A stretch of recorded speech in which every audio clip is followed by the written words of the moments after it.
Welcome to this week's Who the Folk podcast. I'm Lonnie Goldsmith, the editor of TCG Folk.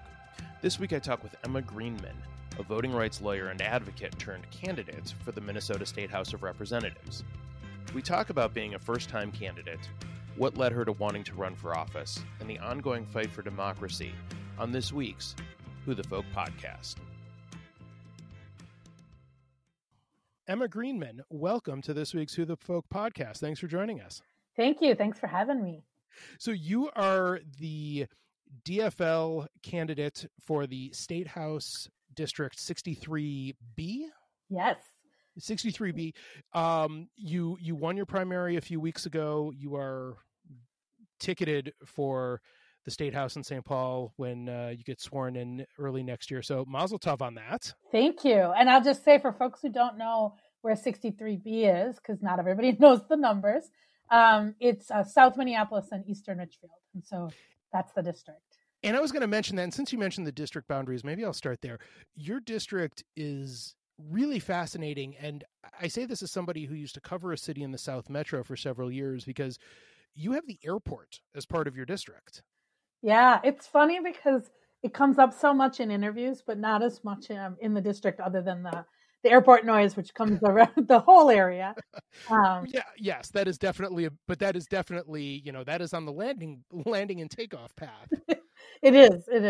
And we also have Fort Snelling is also in the district, as well as it is one of the only districts, I think actually, I'm the only Minneapolis district that has a bit of Minneapolis and a bit of Richfield, which is a suburb. And so which I actually find, I think it is a really cohesive and really strong, powerful mix. Because, when I'm thinking about education issues or thinking about issues that cross jurisdictions, definitely get the perspective of folks in Richfield and the city council and the state and the school board in Richfield, as well as in Minneapolis. So it's a really interesting district, I think. And I would think that the issues facing, that part of Richfield and the part of Minneapolis you cover I'm sure there's some similarities, but on the whole, probably pretty different, right? I don't know. I think now, when we're thinking about the schools and what schools are really trying to manage COVID and manage what it looks like to keep their teachers and their students and families safe, while dealing with the fact that we've been underfunding and underinvesting in our schools. Like Minneapolis has a set of issues that are impacted by that. So does Richfield, but they come from the same source. And I think it is actually really important when we go to the state to think and talk about that, because I think there's oftentimes a sort of a tendency to divide both by city and suburbs in greater Minnesota, as well as just sort of thinking about that these issues exist in a vacuum. But the reality is like when we look at what's happening in our schools, our school districts and our teachers and our principals are all dealing with some of the same problems. They just look a little different, I think, in Minneapolis and Richfield. Sure. So you're currently the Director of Voting Rights and Democracy for the Center of Popular Democracy. What was it that led you to go from sort of working for democracy to actively taking part on it being in the ballot? Yeah, and I got my start actually as an organizer on the Wellstone campaign in the 5th Congressional District, in the district that I grew up in and am running. And for me, that experience when I was, young, that will date me, organizer, really fell in love with and really found the power of, a people-powered organizing of multiracial, multi-generational, gender-inclusive politics. And so my career since then really has been focused. I've worked with movement organizations. I've worked with labor organizations. I've worked in both sort of as a public defender and as a lawyer and as a voting rights lawyer. And to me, what really brought me to do the work, the democracy work, is that I think we need to make sure that we have the structures to ensure that everybody's voices are heard, and really that government is being driven by the power and the voices of people and communities. And so to me, the decision to run for office has actually grown out of that, which is like, I am running really because I believe in the power of us. And I believe in 2020, one of the imperatives of both candidates and our politics, as well as governing, is to create spaces where we are ensuring that people have are invited into the political process, that they really see politics and government as a way to make decisions together, and sort of as a way to collectively act to tackle our problems. So to me, it feels like a really natural outgrowth. And the fact that 2020 and voting rights specifically, but our money in politics and redistricting all sit at the center of what we're dealing with, just made it even a clearer choice to decide to run. So obviously, I mean, you have the political background going back to, Wellstone first ran in 1990. Yes, but I was too young for that campaign. Okay, so you started. So his second campaign. Oh, so his third campaign. Okay, so his second re-election effort in 2002, before, of course, he tragically passed away in the plane crash. But you have this background and this love. But what was it about right now, this moment that we're in? Because you could have run at any point. Yeah. You could have tried to be on a ballot at any point in time. What was it about 2020 in this moment that you decided it had to be now? Yeah, I think, I've been, as a voting rights lawyer, I've been working around the country for the last 5 years, really fighting to expand access to the ballot where we can, and fighting really deep, like hand-to-hand battles to protect the vote. And I think, in 2020, voting rights are on the ballot. In 2020, fair districts are on the ballot. In 2020, sort of the getting the distorting money out of our politics are on the ballot. And so I have done that work sort of as an advocate, as an organizer. And in my district, when Representative Jean McGuinness decided to retire, it felt like the right time to step up and do it in this way. And I really do think, we in 2020, we need to, and I will say this with my candidate hat on, we need to go and win nationally. And we need to win a legislature that's actually really committed to expanding access to our democracy, to creating a much more inclusive governing structure. And that is sort of something that 2020 feels like the right opportunity for and to do. So it just was the right time for me. And I think it has, I've been running since November. The world has changed twice since then. Yes, it has. And it has made, I think, the work of campaigns and engaging voters right here in my district all the more important. People are looking for an opportunity to connect with each other. They're looking for an opportunity to really, I think, build a brighter future together. And that is really important. That we have, 64 days till the election, but then we get to work. Yeah, it's been a weird year, and I can't, I can't imagine for somebody who's worked on campaigns and then finally gets the opportunity to be the candidate. Like, this can't have been how you imagined campaigning. Certainly not for the last, the first 5 months is one thing, but the 6 months since then, this can't have been what you thought it was going to be going into it. Yeah, I think that the last, 4 or 5 months for everybody, just, it has been a new world in so many ways, and folks in sort of all aspects of our life, be it a candidate, figuring out work, figuring out school, figuring out just how to survive in this climate, has been really tough. And so, yes, it is not the campaign that we plotted out and expected to run. I'm a first time candidate though, so I would say this is all I know. But I will say, sort of in all seriousness, I think it has given us an opportunity. In March and April, we started asking the question of how do people really felt a need to connect. And I know that, you see this in people in neighborhoods, in apartment buildings, in sort of all the ways that people are reaching out to each other, checking in on each other. And so the question we asked ourselves is, so if we can't be on the doors, how do we, make sure that we're on the phones, and how do we use opportunities and sort of relationships, relational organizing to connect with folks? And then as the summer came, how do we do sort of safe, socially distanced, in-person opportunities, and sort of all the ways people can connect? And so I think, instead of just waiting for this to pass, we have really taken the opportunity to say, like, we need to meet people where they're at, and then we need to find new ways to connect with folks.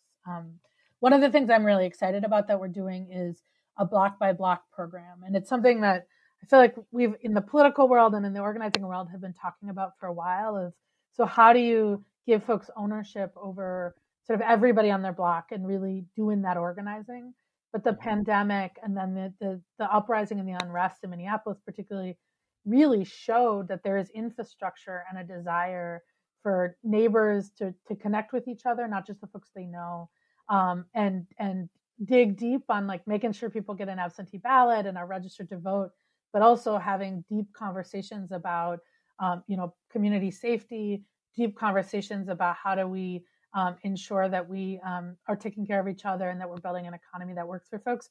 That's all happening in like neighbors sitting out on their front yards, masked 6 feet apart, or folks getting on Zoom together. And so I think that there's been some innovation and some real connection that's come out of this very trying and unique and uncertain time.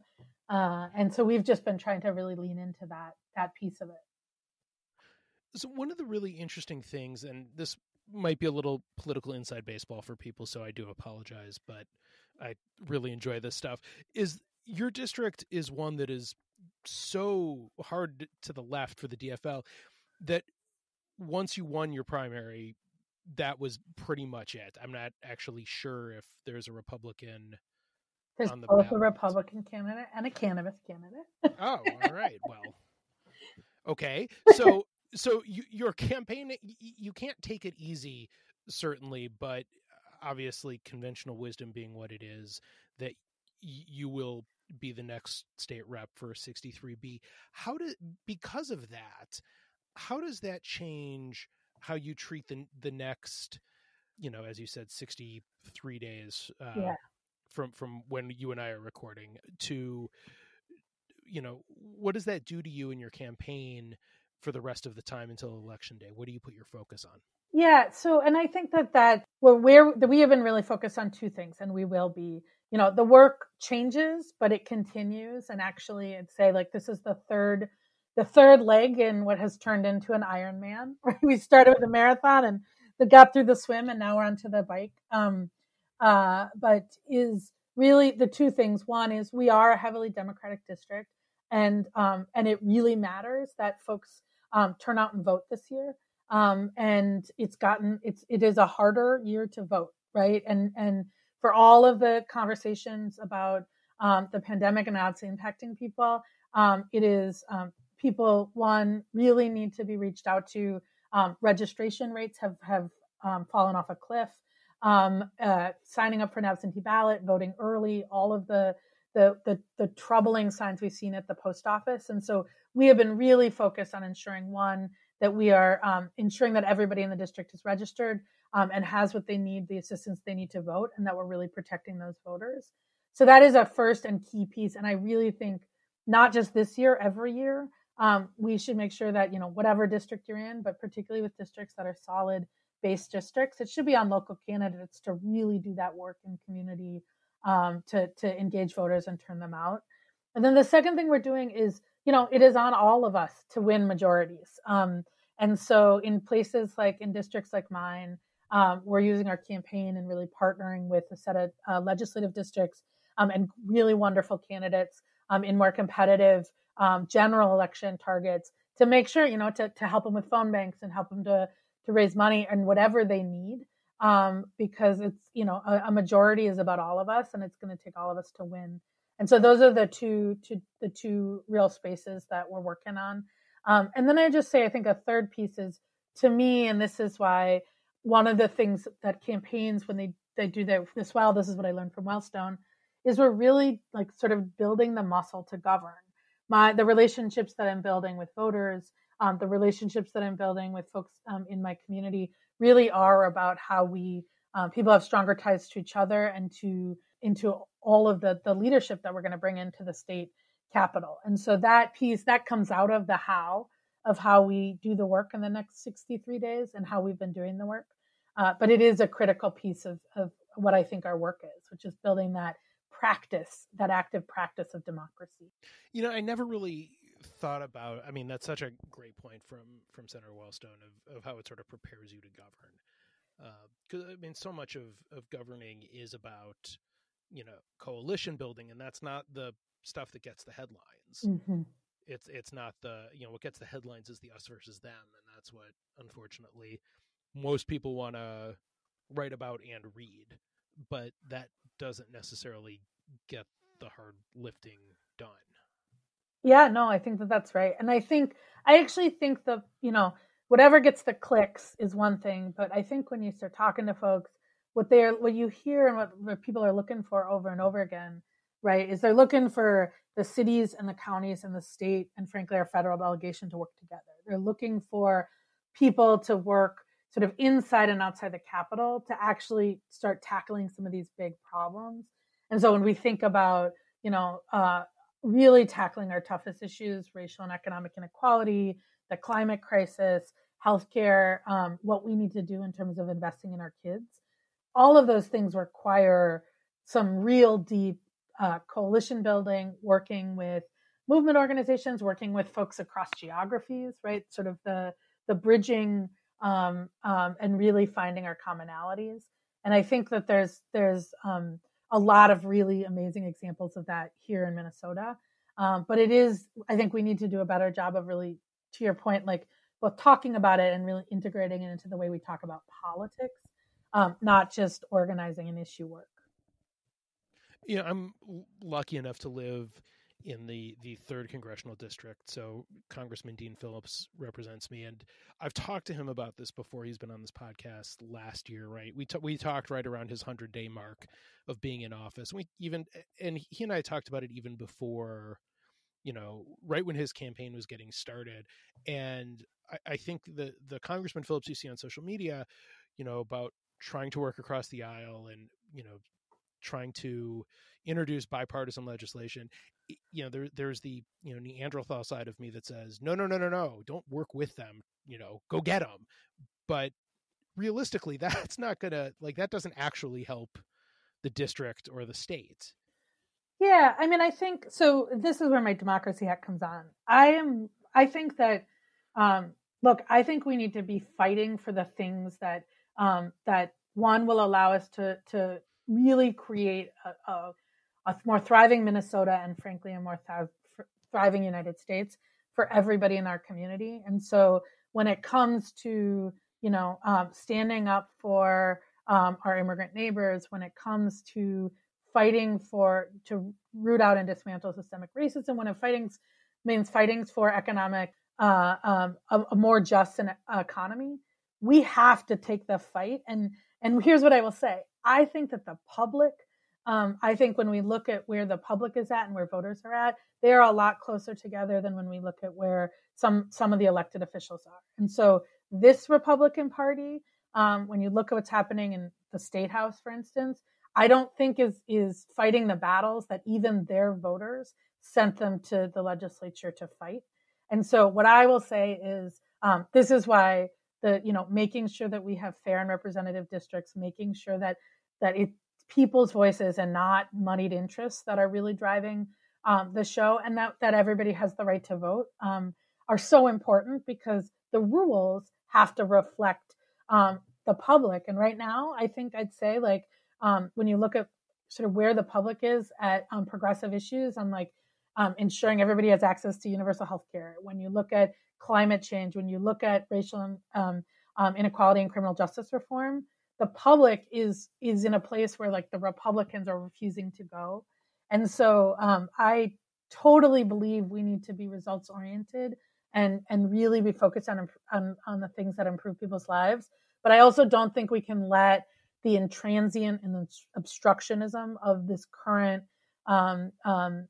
Republican crop stand in the way, because that they're basically in some cases holding our democracy hostage, and that's not what the public wants. That's not what their voters want. So I think it is definitely a balance, but I do think focusing on the change we're trying to accomplish is where I'm centered, at least. And I think all of the issues you mentioned healthcare, environment, racial justice, and policing, all of those are issues that are things that we have seen really come to the fore this very much so this year already. With, we're technically still in hurricane season, but there was just, the massive Category 4 or 5 hurricane that ripped through Louisiana and devastated parts of that state again. And obviously everything with George Floyd and now Jacob Blake and Kenosha, with on that level, it all ties together. And it's nice to see that there are candidates that look at the issues through that lens, through that progressive lens, to keep things moving forward. And I think you're right that probably the politicians are not necessarily in step with even their constituents on the right. Yeah, I want a good example from my area, which is when this pandemic hit. Polls showed in Minnesota that 72%, over 70% of Minnesotans thought it just was common sense, and of course you should just send every registered voter a ballot. And the Republicans in the Senate said absolutely not, and parroted Trump's talking points. And voters in Greater Minnesota, in suburban Minnesota, and in Minneapolis and St. Paul are all going to face the consequences because of that. That's not what the Minnesotans were asking for. That was because the Republican Party has made some sort of hard structural lines that they can't win on their ideas. So they're going to try to restrict and bend the rules. And so I think sort of there's lots of issues like that, where if you look at where the public is at, you look at where voters are at, you look at even where Republican voters are at, and it's just out of step with where the Republican Party has gone. Now, that being said, I think that we have work to do, and elections have consequences. And so part of thinking about November, but beyond November, is really how do we get to work mending some of these, really sort of fighting the politics of hate and division with the sort of robust politics of love and inclusion and ensuring that everybody in our community is heard. I think that is our challenge. And it's a real one, to all of the things you said, just looking at last week, right? It was a really hard week for everybody. Yeah, oh, absolutely. So how has your campaign and the way you chose to run the type of candidate, not the type of politician necessarily, but the type of candidate that you've wanted to be, how has that tied into both the work you do at Center for Popular Democracy, but also your Judaism and how you currently practice or were brought up in Judaism? Yeah, so I think on the question of sort of my work as a democracy lawyer, my work as an organizer, to me, it's a pretty straight line. It's just a slightly different context, and it really does come back to centering, like, how are we building the power of all of us? How are we building this collective? And I think that the question of how my Judaism, both my Jewish identity and my practice, fits into all this is something. It's interesting. I've always been it's always been a part of me and my personal identity. And then I have had my sort of social justice and political identity. And it was really not until my 30s when I started really thinking and asking the question about sort of how do I do these things together, and how do they really fit sort of the whole me. And so it's a really it's a work, and it's an exploration, I guess I'd say. Yeah. So cause my mother, my grandfather was a Holocaust survivor, and my grandmother was the daughter of Jewish immigrants who grew up in Rondo and owned a small grocery store. And so the sort of cultural experience of being Jewish in Minnesota has always been with me. And I think what sort of it took growing up and really sort of seeing is where that center of justice, where the sort of the Tikkun Olam, what that looks like in practice, and how it has played out. Because both sides of my father's, Unitarian, and both sides of my family were really justice oriented. But it was for me really, and I'd say that there's a set of folks who I think have been a bridge for me. Karen Moratz and JCA, and really seeing how a progressive Jewish identity in coalition and in sort of social justice movement work really looks and feels really powerful. That's been an important thing for me. And Rabbi Latz is in my district, and so we will take walks, and I will get to explore some of these questions of where does both faith and my Judaism fit into this moment and the moments as I think about governing and sort of the hard work and staying grounded in that sort of center of justice and people. Well, those are both two great people to talk to about those issues, and they're both friends of mine personally and friends of Jew Folks as an organization. So we, I hope at least most people realize how lucky we are to have people like Karen Moratz and Michael Latz in our community. Yeah, I agree. And I think really, I will say both of them model for me in different ways, but in how to really do like the deeply justice focused work with, your whole self, your whole Jewish identity, your whole identity in all the complex forms, and in relationship and in coalition, and how it actually makes, the work that I think in the last 5 or 6 years of really fighting anti-Semitism and Islamophobia and together and in relationship has been a really powerful sort of thing to watch and model, but also to learn from I think some of the most powerful progressive leaders, both here in Minnesota, but also I know that they're both modeling that nationally. No, absolutely. They're, like I said, we're lucky to have them. I'm glad they're ours here. So they're absolutely. What advice would you give to somebody who hasn't run for anything yet, but maybe they sort of going back and forth in their mind, maybe they'll look for something to run for. Obviously it's too late for 2020, but either a local election in 21 or, either local or maybe even beyond local in 22. What advice would you give? So the way that I approach it, and, I used to, when I trained at Camp Wellstones and I trained candidates, I really think it is critical that you're focused on, what change you want to make, what you want to do, and who you want to do it with, not necessarily who you want to be. And I think that means, what communities are you working in? To me, it's really important that I'm running in this district with folks in my community. The work that I've done for the last 20 years, building with movements, with labor, with other sort of base building organizations has been really critical, not just to, creating a base to run from, but also the people that I want to govern with and this broad coalition of folks. And so I think if you're thinking about running, I think the first question to ask is, what's the change you want to make? And is this the right role to make it? Because that will allow you to stay grounded in, making sure you're doing it for all the right reasons. And also you'll be more powerful when you decide to run.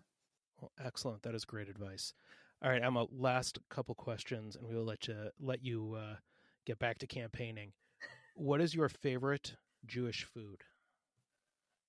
That's a good question. I think this is probably really boring, but I really, really love matzo ball soup and the matzo ball soup that my grandma makes. So I was looking for like a more interesting answer, but you can never go wrong with good matzo ball soup.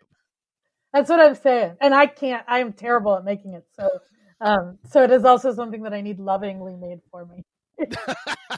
Excellent. I've tried. I'm incredibly inconsistent. Yeah. So it's not easy by any means. Like rocks. Like mine are like rocks. You like floaters then? Yeah, I like the perfect consistency, like a little airy, but not too dense. Okay. My problem is no matter how much salt I put in, it's never enough. Very bland matzo balls. Yeah. You don't want that. Yeah, I'm not the one to give you advice on your matchbox. No, that's fair. I keep tweaking. Rosh Hashanah is coming up. I got time. And what is your favorite Jewish holiday? Oh, it's. I really want to say, go back to my kids' roots and say Purim.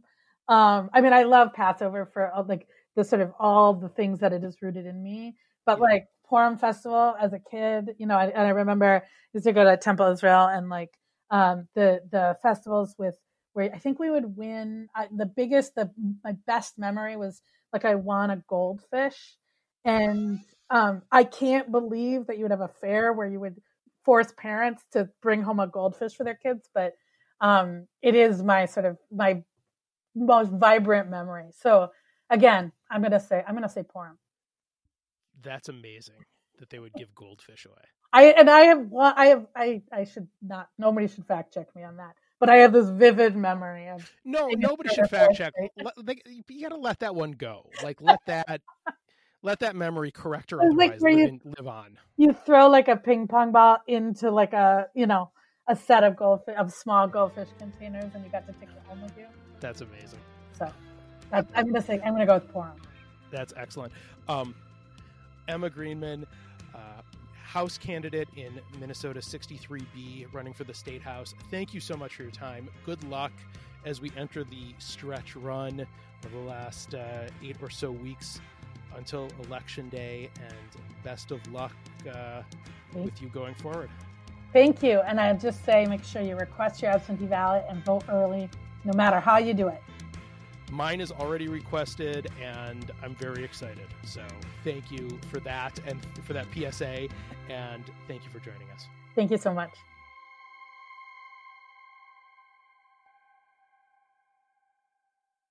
A quick editor's note for you. While TC Jewfolk will not be endorsing in this or any other race, we are happy to interview any Jewish candidate for office on the Who the Folk podcast. If you're interested, please email me at editor@tcjewfolk.com. The Who the Folk podcast is part of the Jewfolk Podcast Network, a product of Jewfolk Inc. Please subscribe, rate, and review the show wherever you get your podcasts. If you have suggestions for other podcast guests, please email them to me at editor@tcjewfolk.com. For our other shows, check out tcjewfolk.com/podcast.